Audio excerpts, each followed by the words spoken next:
Welcome to Families for Life with Bryan and Brian, a podcast of Oak Hill Baptist Church.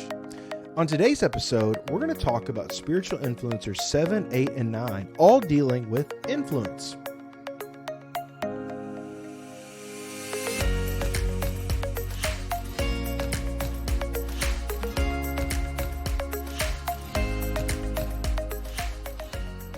Hey, Brian, how's it going, man? Hey, man, doing good. How about you? I am just, taking it day by day. It's all we can do right now, right? Yeah, exactly. I am excited because we're coming to the end of our, segment series that we're working on, and we're working on something new. I'm here for kind a of couple surprised. weeks. Like, it's weird. Like, when we started things out, we were all like thinking about all of this, and I can't believe we're coming to the end of it. That's crazy. This is episode 10, and then we've had a couple week break. So we've been doing this for like 3 months now. Yeah. And I just didn't, when you set out, 3 months sounds like a long time, but it's really gone by really quickly. Just proves if you want to do something, you kind of just have to do it. Right. Yeah. So I'm glad we've gotten here and we've gotten this far. But like you said, we do have more coming, and we've got some other topics that we're going to be dealing with in the coming weeks. That's right. Next week is our wrap-up episode with our special guest. So we are also doing question and answer. So if you have a question, send it to us. Get it to us. It's bgotcher at oakhillbc.org or bvandoren at oakhillbc.org, and we'll put the information in the show notes and the subject line.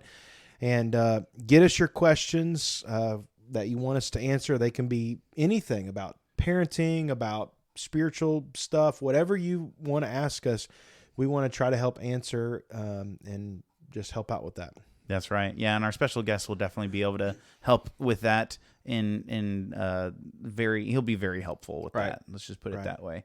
But this week we're talking about spiritual influencers 7, 8, and 9 that all have to do with influence from other people. So, what are some of the different categories we're talking about? Yeah, so these three really went good together, and standing alone, maybe not, but put all together in the area of influence. We're talking about influence of parents, influence of others, whether it be mentors or peers, and then influence of siblings, and a little bit of the influence of gender thrown in there. This is just all from the research, all from the stuff that they've discovered, things that help that help kids to cling to their faith as they grow into adults. Yeah, just kind of the stats on what ends up happening.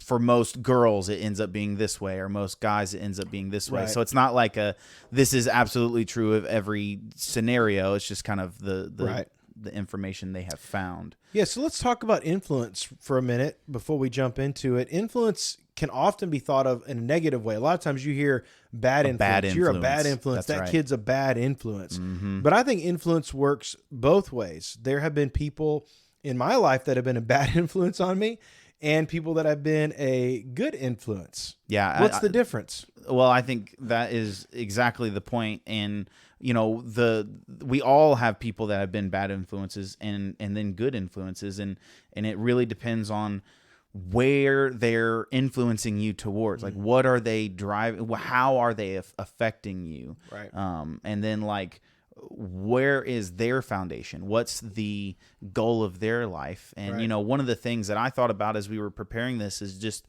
influence is exactly what Proverbs 27 tells us when it says iron sharpens iron. It's one person having an effect on another person. Mm-hmm. And if that person is coming from a bad place or going to a bad place, then they're going to affect another person that way as well. So what do you think? Yeah, I really think about this in terms of, spiritual context. We're told to be like Christ, right? Mm-hmm. We're told to imitate Christ. Sometimes that's hard.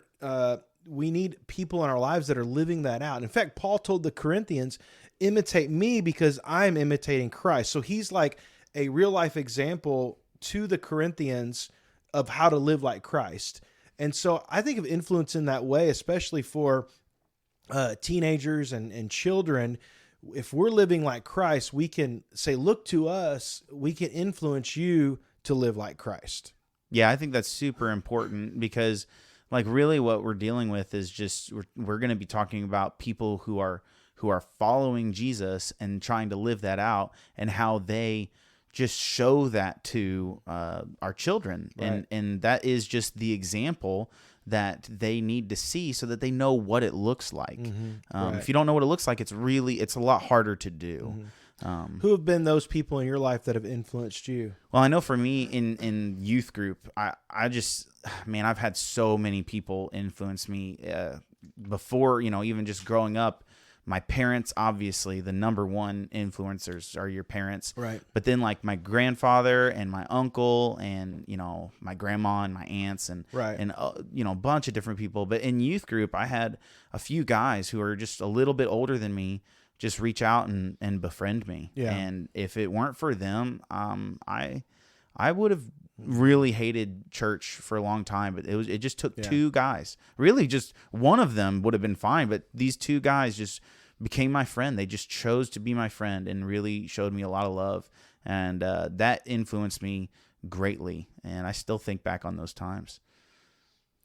Yeah, I would echo that. I had a friend in high school that never gave up on me, that kept inviting me to church and wanting to encourage me in my faith, and really was foundational in bringing me to Christ. And then as I grew, of course, my youth pastor had a huge impact, and the pastor of the church, the youth pastor of the church when I was in college, also had a huge impact. So these men that have been in my life, and then now,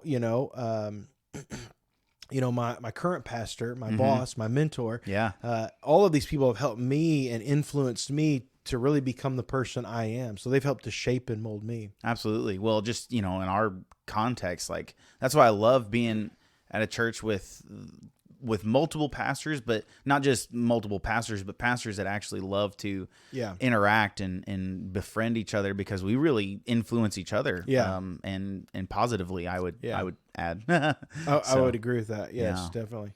So let's talk about influence of others first. Yeah. And the numbers tell us a child whose best friend was an influence to follow Christ while growing up has a 5% stronger spiritual health as a young adult.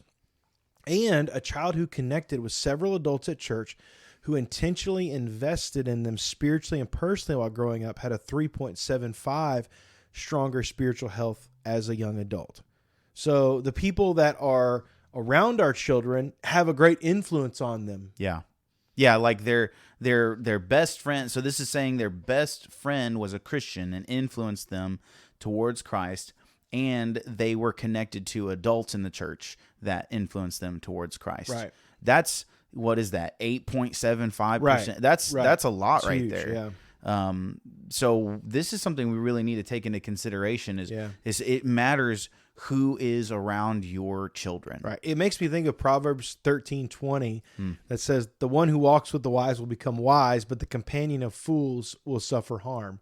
I've seen that lived out personally in my life. I don't know about you. Oh yeah, absolutely. And it's funny if you ever think back on your own personal life, like when you've been hanging out with different types of people and how they rub off on you, and like just kind of the way you were. Yeah. And I don't know about you, but I look back and I'm just like, man, I'm really like, I kind of regret some of those decisions I made when I was hanging out with those people. Yes. So yeah, when you hang out with those fools. Yeah. How did I not die in that situation? It's so true though. It's so true. Friendship offers accountability and support. I really think that's important, and keeping us moving towards Christ. Mm-hmm. We think about mentoring that offers discipleship and training. Some of those really key components that without these things, it's hard to grow to be a mature believer. I totally agree. I mean, it's like, we use working out analogies a lot, but I mean, we like to talk about that stuff. But one of the things to think about is it's so much easier to go to the gym when you have somebody there that's waiting on you. Like this morning, I woke up late. I was so late to the gym, but I knew that somebody was there waiting on me. So you had to go. And I went, and I would not have gone if it weren't for that. And likewise, like if I don't have somebody who knows more than me talking to me about how to do things, sometimes I'm never going to get better at it either. Right.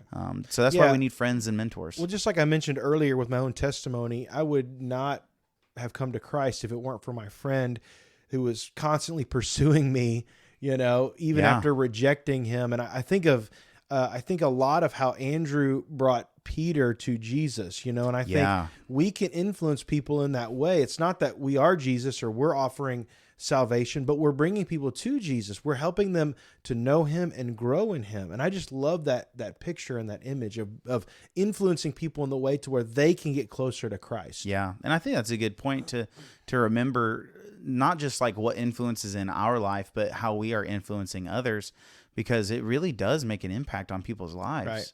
It can change somebody's life. Yeah. So I mean, we need to encourage our kids to good, godly friendships. Exactly. How do we do that? That is the question, right? That's what we're dealing with. I think a lot of it is knowing, first of all, you just got to know who your kids are talking to and hanging out with. You got to know who they're Snapchatting. You got to know who they are interacting with. Yep. But you also need to know who is at church. Yeah. If you don't know, like for instance, so parents who have students or parents who have kids in our church, if you don't know some of the other kids and students in our church, it's going to be a lot harder for you to help your kids make godly friendships. Right. Yeah, I would challenge parents to, if their kid has a friend or a best friend, try to get to know those families. Yeah. Don't just let those kids hang out without, try to get to know those other parents and what are they based in? Are they going to keep their kid on the right path? You know what I'm saying? That's huge. That's how you important. find out what that kid is all about is by knowing what their parents are all about. Yeah. I'm so thankful that in my life that I found those best friends in the church, and my kids have found them in the church. I mean, that doesn't mean that we don't have lost friends or we don't make friends at school. It just means the primary influences in our child's life are those good, godly influences. Those people that we're spending large amounts of time with, we want them to be a good influence. Absolutely. I tell people all the time, it's great to have friends who are lost. I mean, obviously we need to do that, but it's really not wise to have best friends. Yeah. Because they're the ones who are really influencing you. Well, the Bible warns against this many times about being drugged into sin. Exactly. Being around somebody that's actively pursuing sin. Right. And so like being like Christ means being around sinful people, but being like Christ also means having close relationships with godly people. Right. And so we've just got to do that. And it starts with knowing the people that are around your kids. That's right. So that's what we've got to do. That means we just got to know people in our church. If we don't know people in our church, then we've got to get to know them. Yeah, get to know them. Yeah. Talk to the people who do know them. I talk to you about people that I don't know, and I'm like, how do I get to know this person better? Yep. And that's just how we do. We help each other out with that. So let's talk about the other part of this about mentorship. Why is there so much importance and power to have a mentor or someone in your life that can press in on you? I used to not really think that this was a big deal. I'll just be honest. Like I didn't think discipleship was, I knew discipleship was good, but it was more about me reading my Bible by myself. Sure. Which obviously we've already talked about is really good.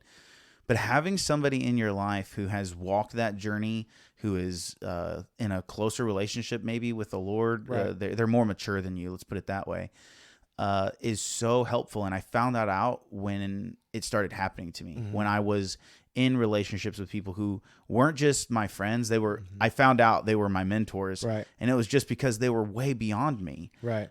In their walk with Christ. And I grew like crazy. And it's because they knew exactly what I needed. And they were able to point that out to me. So many people in their growth point to a teacher, Sunday school teacher, kids worker, a pastor, a coach, is somebody in their life that helped them, that helped propel them. And these people help reinforce and encourage our child to godliness.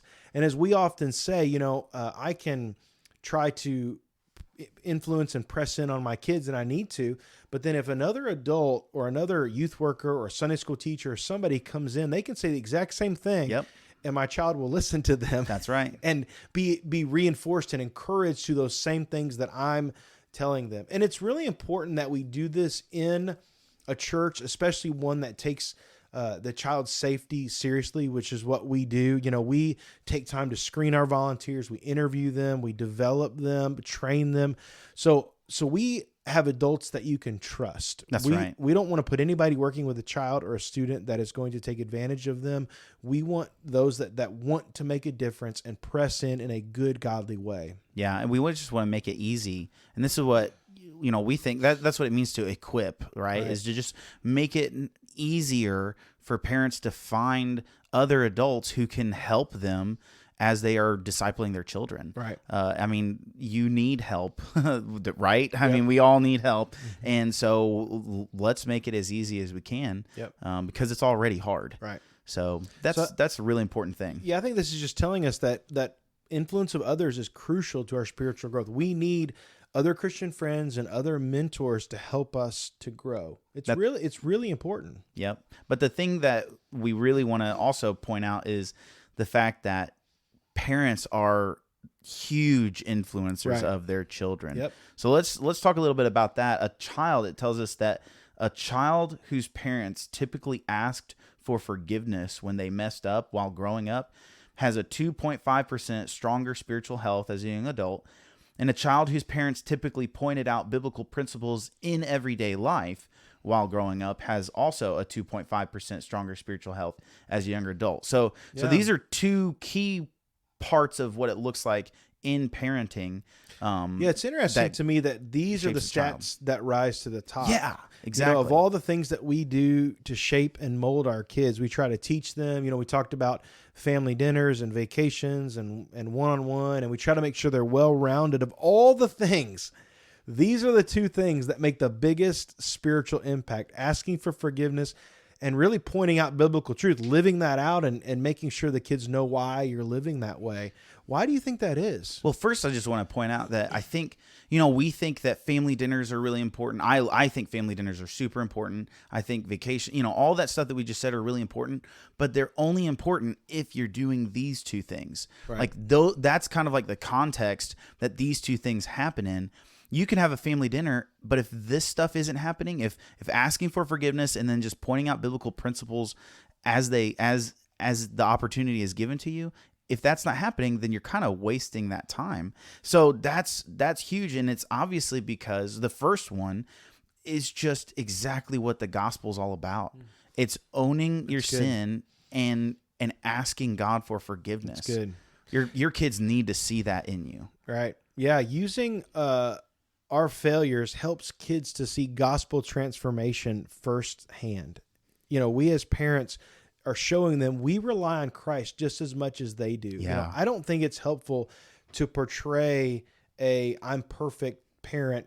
I do everything right. I'm always right. Don't question me.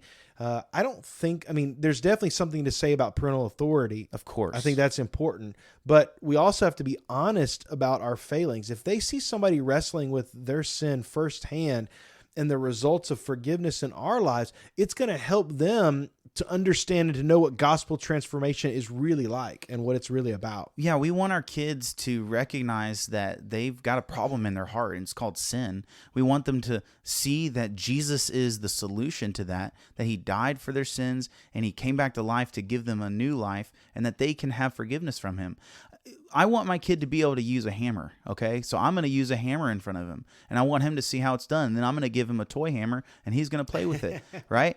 I also want my kid to see me asking for forgiveness. Right. I want him to see me living out this gospel that I am believing in. Yeah, this is hard. There have been times where I've acted the wrong way. So maybe I blow my top or get upset. And, maybe the thing I'm getting upset about is perfectly, right. But I do it the wrong way. Yep. Yeah. So I still have to go back. And there's been times where I've had to sit my family down and say, listen, guys, what happened was not right.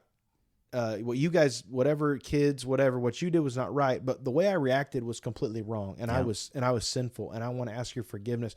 And that is so hard because it hits right at your pride. Yeah. It's very humbling experience, but I do think that pays dividends, in your kids' spiritual lives to see you owning up and saying, okay, Dad's not perfect.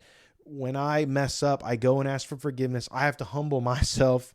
And I think that really does begin to teach them what Jesus is driving at with the gospel truth. I absolutely agree. And, every time my parents ever came to me and apologized for something that they had done, it just spoke volumes, and it made me realize the legitimacy of their faith. Mm-hmm. It just kind of represented their faith even more clearly, because it wasn't something that they said but didn't do. It was something they said and also did. Mm-hmm. And it made me recognize that I can do that too. I can put Right. my faith in Jesus too. Right. So, parents, you need to own your sin. Now, appropriately, of course. Right. But I mean, if there are things that, you just need to make sure that is something that is a constant sort of thing in your life, that and it also helps to push you towards doing the right thing Holiness next yourself. time. That's right. Holding yourself accountable. Yeah, So absolutely. that's good. What about pointing out truth? I think we should take whatever opportunity that we have to point out biblical truth, right? Absolutely. This goes right back to Deuteronomy 6.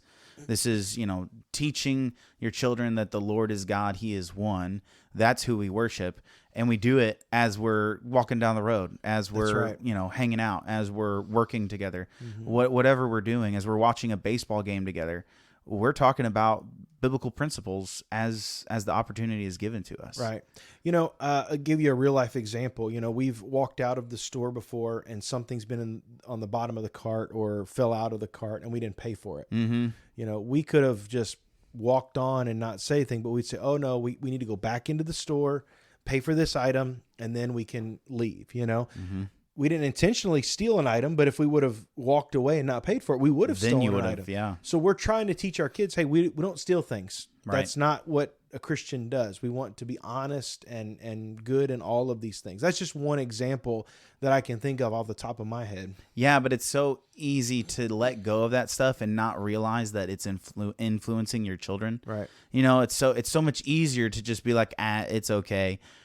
But in doing that, we are still influencing our children and our friend, anybody that's around. We're influencing them. I'll tell you, with that a action. negative example of this is my 14-year-old daughter is starting to watch my speed limit. Ooh. And so I have to be kept honest Mm-hmm.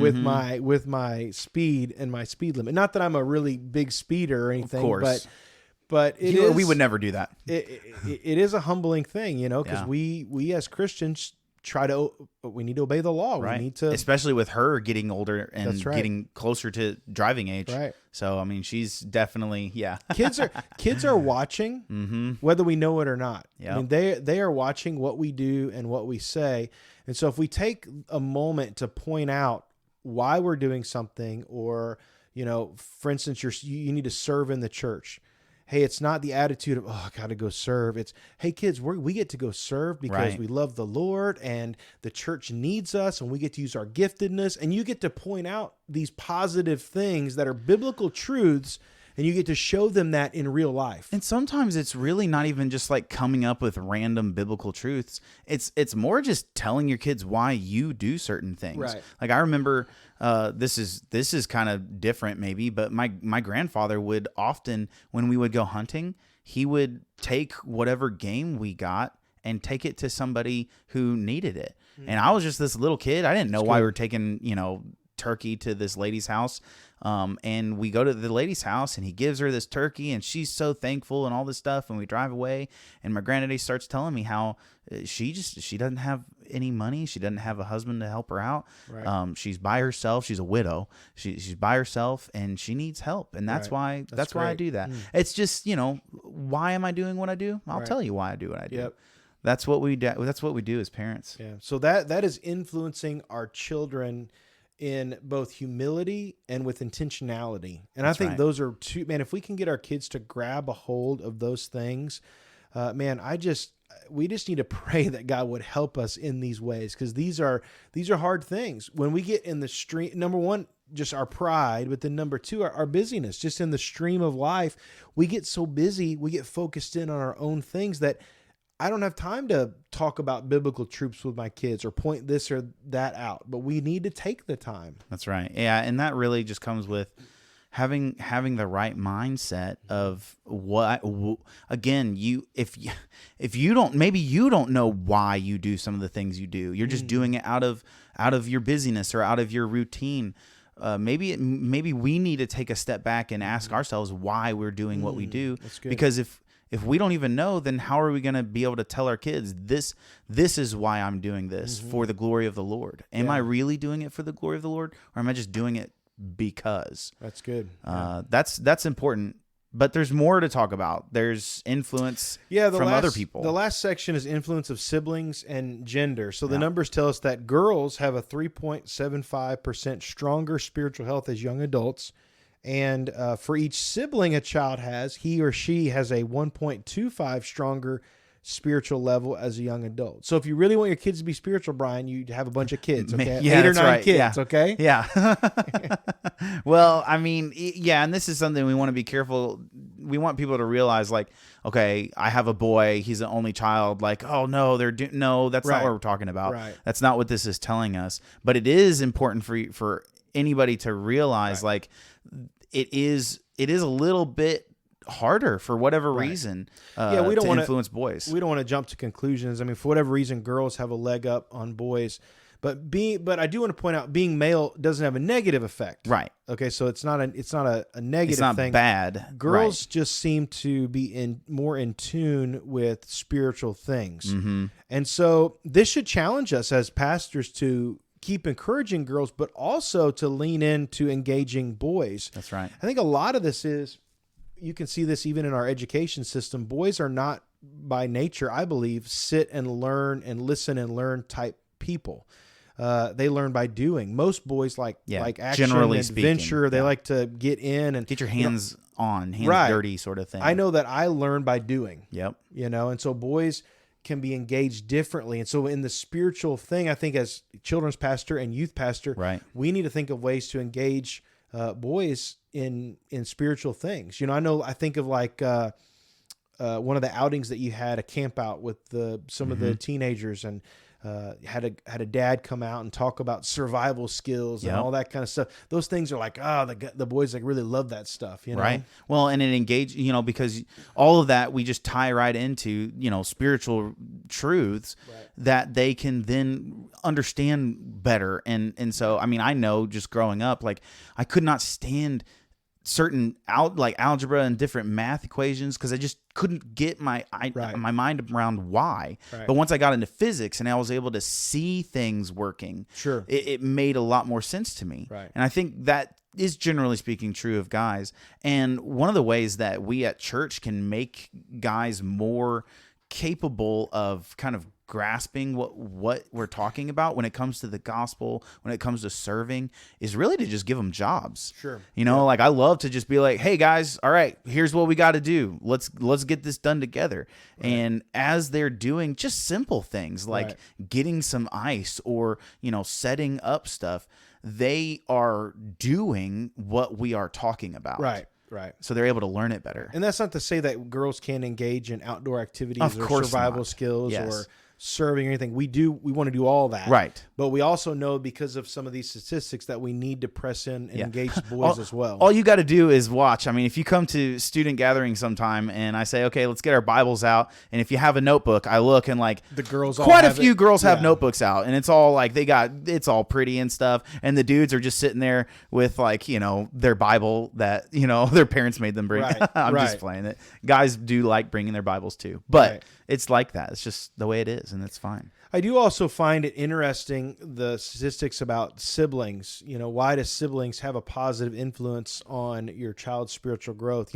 Again, not saying that only children are negatively affected here, but for whatever reason, having siblings has a positive impact. And there's a couple of maybe things they weren't really.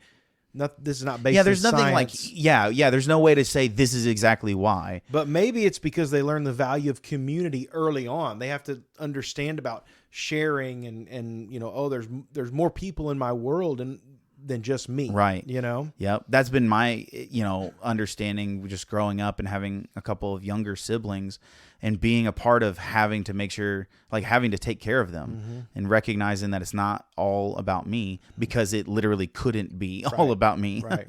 Yeah. So. And also maybe they learn the value of serving and sharing as a part of their family DNA. That's right. Yeah. We have a family of 6, 4 kids and 2 adults and 1 cat.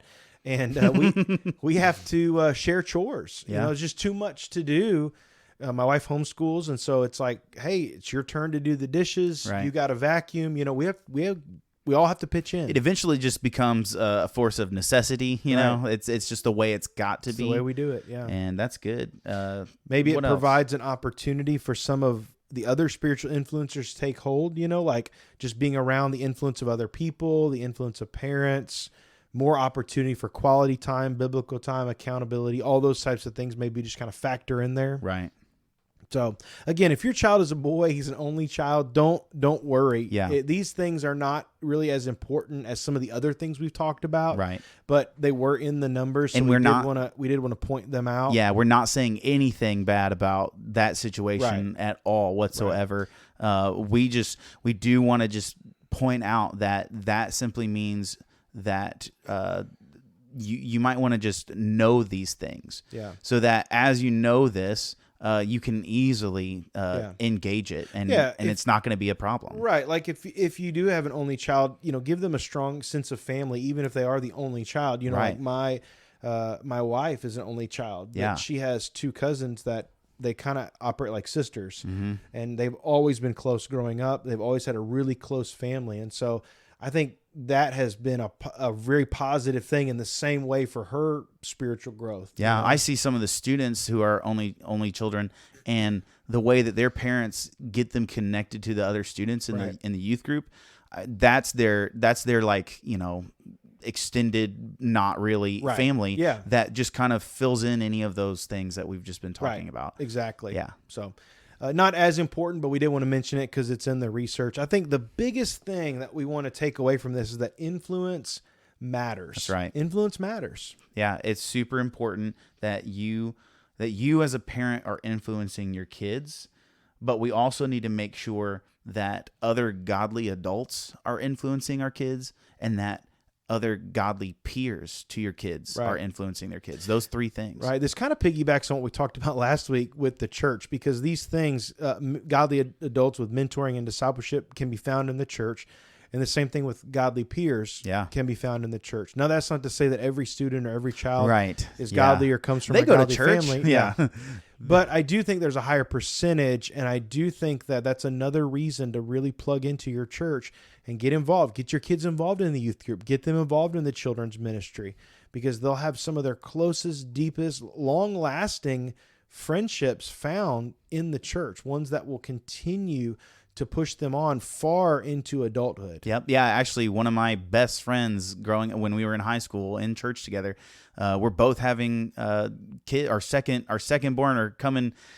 Could be on the same day. We don't know. The same month. So, and we are texting each other, and we live 9 hours away from each other. Wow, that's we're great. Still in contact, still encouraging each other. This stuff matters. Influence matters. And so let's just make sure that we are influencing our children towards Christ, and that we know the people that are around them, and do our best to make sure those people are influencing them towards Christ as well. That's great. That's a great place to end and put a bookend here.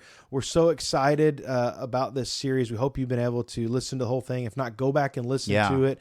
These things are really important, things that we can help as the church, things that we can do as parents to really help our kids to grow in their faith and make their faith their own. So, well, I'm just glad that you and I have done this together, because honestly, it's been really good for me. So I've enjoyed it. I know that we've really enjoyed it, and we're looking forward to what's coming up. Can't wait till next week. We're going to recap everything. Got a special guest coming. Get ready for it. It's going to be exciting. Yes, it is. So thanks for joining us today. We'll see you next time. See you next time.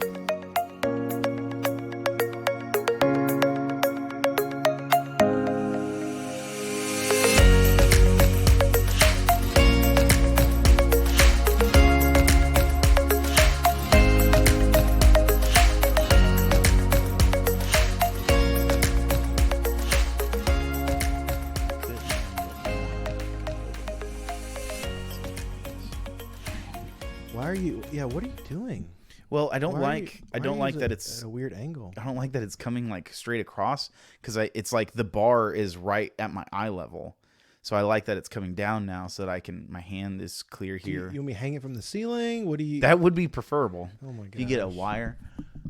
I'm actually gonna put mine right in front of my face so I can see you. Well, you can see me now I clearly. want to see your face.